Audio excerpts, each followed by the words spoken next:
na naman kayo sa inyong kapwa Pilipino.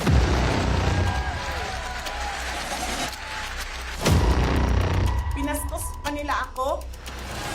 For detention and the basis of detention. And that's the smoking gun ng proceeds of the illegal. You're a law enforcement, the highest law enforcement official being head of PNP.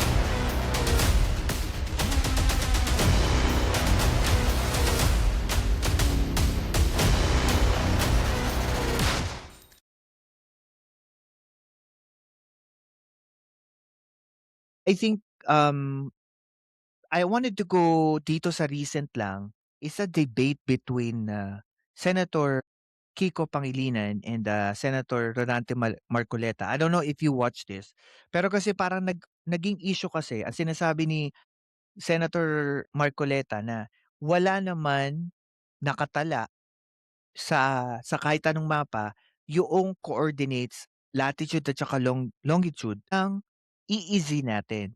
Pero ang sabi ni Senator Kiko, the fact of the matter that we won UNCLOS for the arbitral award, that is our basis of our coordinates. What is your opinion, your strong opinion about this?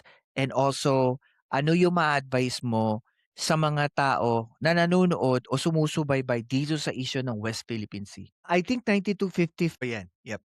National territory. Yeah, I think ang tingin ko kapagka may tao na nagke-question sa pagkapanalo natin sa awards or sa ano ang ibig sabihin nung kapag yung napanalunan natin sa arbitral awards, ako red flags na yun. Kasi napanalunan na, tinatanong mo pa kung ano yun.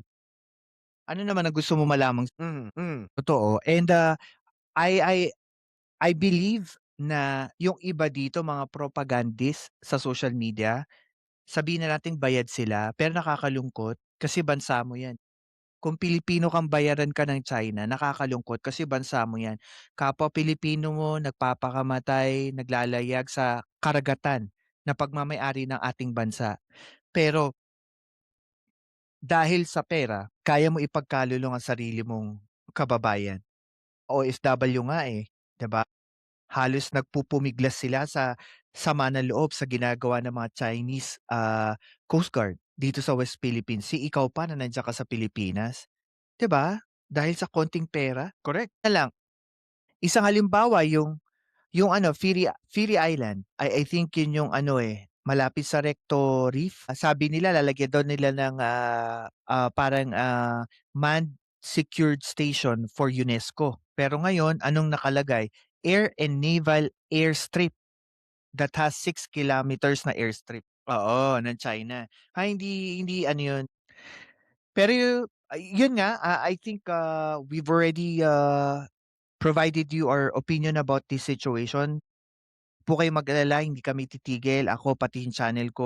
Marami po itong series ng mga live podcast na maririnig nyo po yung iba't ibang opinyon ng ating mga, sabihin na nating mga patriotic na mga vlogger, and maririnig nyo po ang kanilang mga opinion about dito sa issue. So sa inyo po lahat, maraming salamat po sa mga nakinig at mga sumusubaybay sa ating channel. Sa akin po ang takeaway ko po.